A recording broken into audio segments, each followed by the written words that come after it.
할렐루야. 오늘도 참으로 기쁘고 행복하고 좋은 날인 줄로 믿습니다. 어제 비가 와서 만물이 생동하는 걸 볼 때에 모든 이 세상의 주관자는 하나님이심을 다시 고백하게 됩니다. 오늘이 복되고 좋은 것은 바로 예배드리는 것인 줄로 믿습니다. 하나님을 예배하는 것, 이것보다 더 복되고 좋은 일은 없다는 사실입니다. 그래서 교회에 할 일은 뭐냐? 주님 오시는 그날까지 예수 그리스도가 바로 구원자다, 메시아다 전하는 것입니다. 이것이 바로 하나님의 소원인 것이죠. 모든 사람이 구원을 받는 것, 모든 사람이 하나님 나라 주인공이 되는 것이 하나님의 소원입니다. 오늘도 여러분이 예배를 믿음으로 드리시다가 성령의 음성을 듣는 귀중한 시간이 되기를 주의 이름으로 축원합니다. 아멘. 오늘 말씀은 마태복음 22장 말씀입니다. 혼인잔치의 비유, 결혼잔치의 비유, 제목들을 붙일 수가 있겠지요.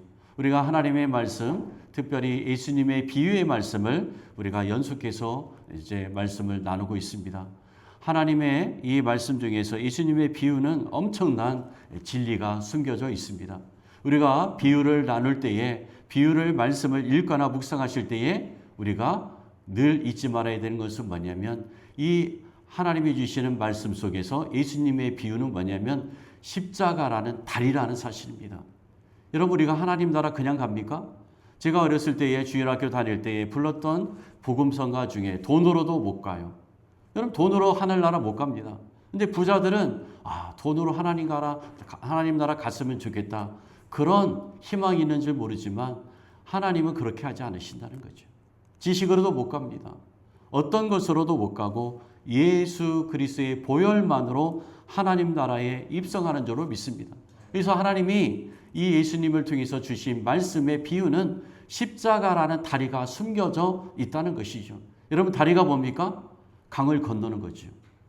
다리로 못 건너가면 잠수를 한다든지 예수님처럼 무리를 걷는다든지 해야 되는데 다리가 있어야 건너가는 거죠. 다리가.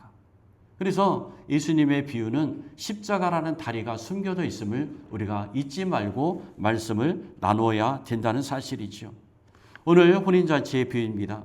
혼인잔치 비유는 하나님 나라, 바로 어린 양의 혼인잔치로 종결되는 새하늘과 새 땅이라는 그 완성되는 그림이 오늘의 말씀에도 숨겨져 있다는 사실입니다.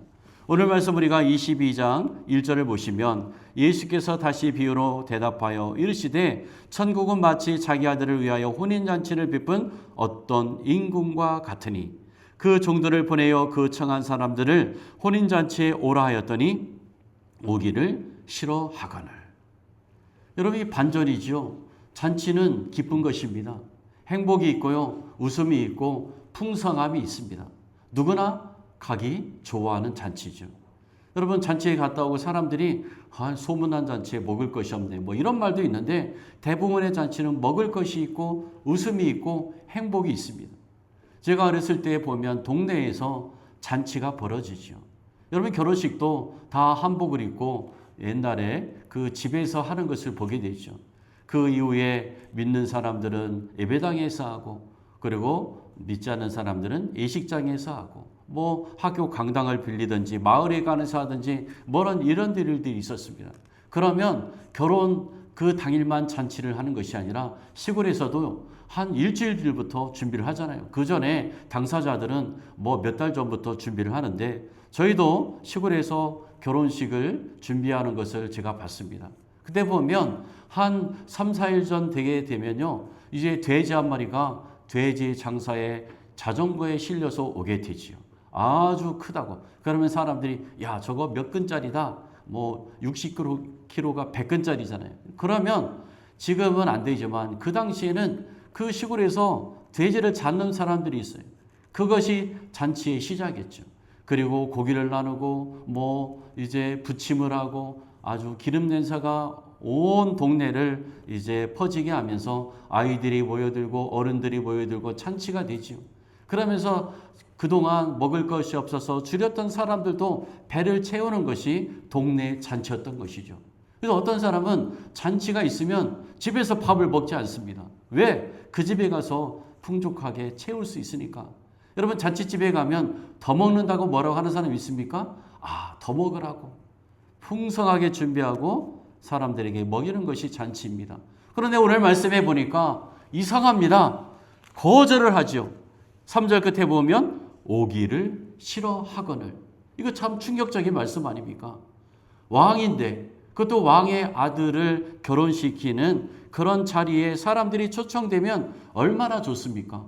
오늘날에도 여러분 왕정이 있는 데가 있잖아요. 뭐 영국도 있고 일본도 있는데 그래서 뭐 왕세자가 공주가 결혼을 하면은 세계 토픽에 나오잖아요. 뭐 누가 결혼했고 어떤 여인이 신부감이 되고 이런 것들이 뉴스거리가 되는데 이 잔치의 자리에 간다는 것은 얼마나 기쁜 일이고 개인적으로도 영광이고 오늘날 같으면 사진을 찍어서 액자를 만들어서 가문의 그런 유산으로 만들 수도 있습니다. 근데 오늘 이 사람들은 보면 오기를 싫어하거늘 초청을 했는데 오지 않는다는 겁니다. 여러분 지금은 뭐 그렇지만은 먹을 것이 많으니까 안 갈 수도 있지만 고대 시대에는 먹을 것이 더 없어요.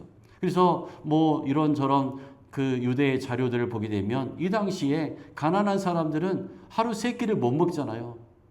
하루 두 끼를 먹는데 그것도 풍족한 식사가 아니라 그냥 살기 위해서 먹는 그런 식사를 할 때이니 잔치가 얼마나 좋은 것입니까? 가서 풍족히 먹을 수 있는데 이 사람들은 오기를 싫어하였다 성경은 기록하고 있다는 사실입니다. 여러분 왜 안 갔을까요? 왕의 아들의 혼인잔치인데 사람들이 베푸는 잔치도 풍성함이 있을 텐데 왕의 잔치니까 얼마나 사안의 진미가 있고 또 악사 또 초청한 많은 사람들이 있을 텐데 왜 응하지 않았을까요? 왜냐하면 그들에게는 왕의 혼인잔치보다 더 귀중하게 여기는 무엇인가가 있었다는 사실이죠. 오늘 말씀에 그것이 기록이 되어 있습니다. 5절이죠. 시작. 그들이 돌아보지도 않고 한 사람은 자기 밭으로 한 사람은 자기 사업하러 가고. 여러분 여기 보세요. 누가복음에도 보면 오늘 말씀과 똑같은 내용들이 이제 기록이 되어 있지요. 거기에 보면 내가 밭을 사서 못 간다. 어떤 사람은 장가 가서 못 한다. 어떤 사람은 소를 샀기 때문에 못 간다. 이런 핑계를 대지요. 뭐냐면 자기 일상에 빠져 있다는 거죠. 왕의 혼인잔치보다 자기 일상을 챙기는 것이 나에게는 우선순위이다. 그래서 나는 못 간다라고 그들이 말하죠. 그럼 그것으로 끝나면 되는데 더 충격적인 말씀이 바로 6절에 나오죠. 6절 보십시오. 시작. 그 남은 자들은 종들을 잡아 모욕하고 죽이니.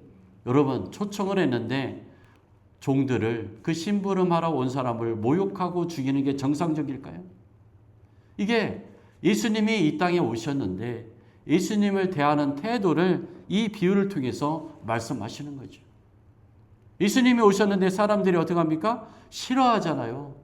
그것이 어디까지 갑니까? 교회를 싫어하고 믿는 사람들을 싫어하고 모욕을 하고 어떤 특정한 언론은 기독교라면 반색을 하고 아주 막 이제 나쁜 것을 더 크게 해서 논란을 일으키고 이슈화시키고 정치화시키고 이런 일들이 있지 않습니까?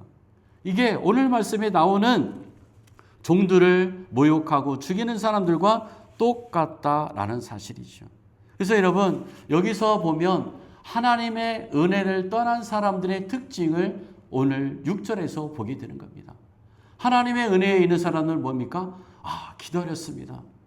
왕의 아들의 잔치 제가 가서 꼭 그 자리를 빛내겠습니다. 이래야 되는데 어떻습니까? 싫어합니다. 싫어하는 것도 모자라서 그 종들을 잡아 죽였다라고 성경은 기록하고 있다는 것이죠. 이 하나님의 은혜를 떠난 자들의 모습이 여러분 얼마나 악합니까? 오늘날도 이런 것들이 얼마나 많이 우리에게 보이는지 모릅니다. 이 사람들의 특징은 뭐냐면 자아 숭배에 빠져 있습니다. 내가 최고야. 무슨 왕의 아들? 웃기고 있네. 나는 내일에 갈 거야. 내 일을 하러 갈 거야. 이렇게 외치고 있는 것이죠. 이게 이 사람들의 일상이라는 것이죠. 이게 어디까지 가냐면 소유에 집착하는 사람들. 내가 돈이 많으면 이 세상을 이길 수 있어. 내가 돈이 많으면 왕보다 나아. 세상의 권력자들보다 나는 그 위에 있어. 그러면서 물량주의에 빠지다라는 것이죠. 여러분, 오늘날의 문제가 뭘까요? 황금 만능주의가 되었죠. 여기에 어디까지 가냐면 소유가 인간의 인격을 대신하더라는 거예요. 저 사람이 부자네? 저 사람은 참 착하고 좋을 거야. 착각을 하지요. 여러분, 물질이 사람을 대신할 수 있습니까? 아니죠. 생명은 생명인 거예요. 그래서 우리가 생명을 천대하면 안 되는 것을 성경에서 배울 수 있는 것이죠. 그래서 인간의 소유가 곧 인격화되어 자기 자신이 되어버린 세상이 오늘 여기 6절에 이 사람들과 똑같이 표현하고 있음을 보게 됩니다. 그래서 이 일상을 포기하고 잘 알지도 못하는 그 남의 아들 나는 안 간다. 나는 이 삶이 좋다라고 우기고 있는 것이죠. 그래서 거부하더라는 것입니다. 나와는 상관이 없다는 겁니다. 그래서 여러분, 우리가 여기서 알아야 될 것이 있습니다. 혼인잔치의 초청은 무조건적인 은혜의 잔치라는 사실입니다. 사람을 나누지 않습니다. 부자만 와라. 당신은 옷을 잘 입었으니까 와라. 당신은 멋지게 예쁘게 생겼으니까 와라. 이런 조건이 붙지 않다는 것이죠. 여러분, 이 세상은 자꾸만 조건 만들지 않습니까? 법을 만들고 어디를 통과하고, 예를 들면 취업을 청년들이 해야 되는데 토익을 토플을 통과하고 이래야 되는 거잖아요. 사람들은 자꾸만 필터를 만드는 세상이 되어버렸던 것이죠. 그리고 지식이 많으면 우대하고, 어디를 나오면 우대하고, 동네에 살면 좋아하고, 어느 아파트에 살면 좋아하고, 이렇게 구별하는 세상이 되어버렸다는 것이 우리를 마음 아프게 합니다. 그런데 하나님의 나라는 구별하지 않습니다. 여러분, 지난주 우리가 그물 부유에서도 예수님의 그물이 뭐라고 있어요? 다 받아들이잖아요. 다 나쁜 물고기, 좋은 물고기 구별하지 않습니다. 근데 나중에 구별하잖아요. 초청을 합니다. 그게 택함이잖아요. 근데 또 하나의 택함이 있어요. 뭐예요? 우리가 예스하는 게 택함입니다. 택함을 받는 것이죠. 하나님이 모든 사람을 초청하시잖아요. 오늘 말씀 볼까요? 9절, 10절 시작. 내 거리 길에 가서 사람을 만나는 대로 혼인잔치에 청하여 오라 한대 종들이 길에 나가 악한 자나 선한 자나 만나는 대로 모두 데려오니 혼인잔치에 손님들이 가득한지라. 아멘. 여기 보면 악한 자나 선한 자 구분하지 않습니다. 당신 선한 자니까 오시오, 악한 자니까 오면 안 됩니다. 구별하지 않고 모두 다 초청해서 왔다는 사실이죠. 그리고 그 혼인잔치에 사람들이 가득했다 성경은 말씀하고 있는 겁니다. 여러분, 이게 하나님의 은혜인 줄로 믿습니다. 아무나 오는 거예요. 교회는 누가 선택자가 오는데 아무나 오는 거예요. 그래서 우리가 목요일날 전도를 하는데 아무나 오라고 하잖아요. 아무나. 제가 서울에서 그 부목사 할 때 전도하게 되면 거기 사람을 많이 만나지, 서울이니까. 그런데 어떤 어르신이 그러더라고요. 교회 한번 오십시오. 그런데 뭐라고 하냐면 저는 죄가 많아서 못 옵니다. 죄가 많아서. 그래서 제가 뭐라고 할게요? 어르신, 교회는요 죄인들이 오는 곳입니다. 여러분, 우리 중에 의인이 있습니까? 지금은 다 의인이에요. 예수님을 영접하고 우리는 의인이 된 줄로 믿습니다. 그래서 의인인데 모두 다 죄인이에요. 제가 기도할 때 로마서 말씀을 인용할 때가 우리가 죄인 되었을 때에, 우리가 연약할 때에, 예수 믿기 전에는요 죄인이에요. 연약합니다. 그런데 예수님을 영접하면 그 순간 우리는 이신칭이 너 예수님을 믿었으니까 의인으로 칭함을 받는다. 이신칭이에요. 로마서 사도 바울이 우리에게 주시는 말씀이 뭐예요? 믿음으로 우리는 구원에 이르는다. 믿음으로 의를 이루게 된다. 아멘. 이것이 이신칭의 신학인 것이죠. 여러분, 이게 은혜의 초청인데 사람들이 예스하지 않습니다. 오늘 악한 이 사람들처럼 저는 밭에 가야 되고 장가 들어서 아내를 혼자 둘 수가 없어서 갈 수가 없고, 소를 샀기 때문에 소들을 시험하러 가야 되고, 이 핑계 저 핑계. 여러분, 핑계는요 만들면 되는 거예요. 엄청난 핑계들이 기다리고 있어요. 그러면서 응하지 않다라는 것이죠. 이게 은혜의 초청 자리가 얼마나 귀한지를 모르기 때문에. 아마도 여러분 반대로 생각해 볼까요? 이 사람들에게 종들을 보내서 이렇게 이야기하면 반드시 올 겁니다. 이 초청의 임금이 당신들 세 사람만 초청을 했습니다. 그럼 안 올까요? 영광스럽게 가겠지. 당신만 초청했다니까요. 5천만이 있는데 딱 세 사람, 1, 2, 3 당신들 세 사람만 초청했습니다. 그러면 그 사람들은 영광의 자리라고 생각하고 한 달 전부터 바로 준비를 했을 것이죠. 이게 은혜의 초청 자리는 누구나 오는 자리잖아요. 그런데 사람들이 거부합니다. 여러분, 미국인들이 가장 존경하는 대통령이 여럿 있지만 그 중에 첫 번째가 누구냐면 에브러리엄 링컨입니다. 링컨 대통령. 미국의 16대 대통령으로 알려져 있는데 이 링컨이 대통령이 되기 전에 노예시장을 지나가게 됩니다. 그런데 이 지나가는데 어린 소년이 여기저기 상처나고 곧 아주 돌보지 않으면 그렇게 목숨까지 의태할 정도의 그런 소녀가 경매를 붙여진 거예요. 그러면서 서로 상인들이 사겠다고 난리치는데 그때에 링컨이 큰 돈을 얹어가지고 그 소녀를 샀다는 겁니다. 그러면서 그 링컨이 그 소녀에게 말하기를 이제 소녀야 너는 지금부터 자유다. 내 마음대로 살아도 된다. 그때 반문을 하죠. 아니 주인님 저를 부리려고 사신 것이 아닙니까? 아니다. 너를 자유롭게 하기 위해서 샀다. 눈물을 뚝뚝 흘리면서 그러면 저는 선생님을 주인님을 평생 섬기며 살겠습니다. 이랬다는 거예요. 여러분 은혜는 이런 거잖아요. 값으로 사는 겁니다. 값으로. 그래서 여러분 우리를 하나님이 바로 예수 그리스도를 주고 죄값을 치르고 우리를 구원에 이르게 하신 줄로 믿습니다. 이게 하나님의 구원의 사역이에요. 십자가의 은혜라는 사실입니다. 이것은 우리가 정말로 주님의 부르심을 받을 때까지 잊어서는 안 되는 하나님의 사랑임을 잊지 말아야 될 줄로 믿습니다. 그 다음에 혼인잔치, 여러분 선택의 은혜를 우리에게 말씀해 주십니다. 여러분 우리가 흔히 우선순위를 말하잖아요. 우선순위가 뭐예요? 첫 번째 할 거 무엇이고 두 번째, 10번째는 이것을 해야 된다. 버킷리스트라고 해서 내가 죽기 전에 하고 싶은 것들 사람들이 적어서 한때 유행했잖아요. 그래서 어떤 사람은 50가지, 어떤 사람은 10가지, 어떤 사람은 100가지를 적어놓고 하지요. 근데 여러분 가장 우선순위는 하나님의 초청에 응답하는 것인 줄로 믿습니다. 오늘 이 사람들은 종들의 초청에 응하지 않습니다. 우선순위의 선택을 잘못한 것이죠.